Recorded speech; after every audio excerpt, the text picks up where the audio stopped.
Maliit man ang kita pero pwede na. Ang importante meron kaysa naman sa wala. Nice. Kaya akong bumangon dyan para mamalengke. Dahil nga day off ng auntie nyo, kailangan natin dumiskarte. Linatag ko na nga dyan lahat ng aking napamalengke.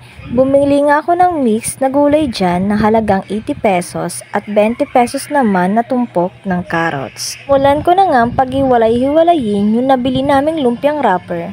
Dahil nga pagbili namin nito ay dikit-dikit pa nga ito. 60 pieces nga dyan yung pa-order ng auntie nyo. Oh my God!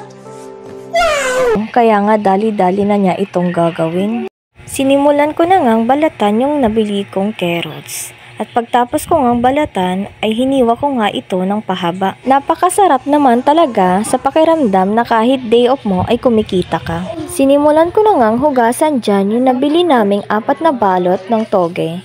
At pagtapos ko nga itong hugasan, sinunod ko naman na yung mix na gulay. Siguraduhin natin na kailangan malinis na ang mga gulay bago natin isalang ito. Hinalo-halo ko na nga dyan yung toge at mga gulay at tinagyan ko na nga ito ng mga pampalasa. At hinalo-halo ko na nga ito para naman maluto yung mga nasa itaas. Naluto na nga yung mga gulay at sinala ko nga ito para naman matanggal yung tubig. Nagmadali na nga ang auntie nyo dyan na magbalot dahil nga yung ibang order dyan ay uulamin na. Napaka-perfect nga naman talaga ng pagbabalot ng auntie nyo. Gago! Habang nagbabalot nga dyan yung auntie nyo, nagsalang na nga din ito sa kumukulong mantika. Habang nagpiprito nga ang auntie nyo, sinumulan na nga din niyang isalang yung sausawan na suka. Naamoy na nga ng auntie nyo na luto na, kaya nga naman inahon na niya ito sa kumukulong mantika.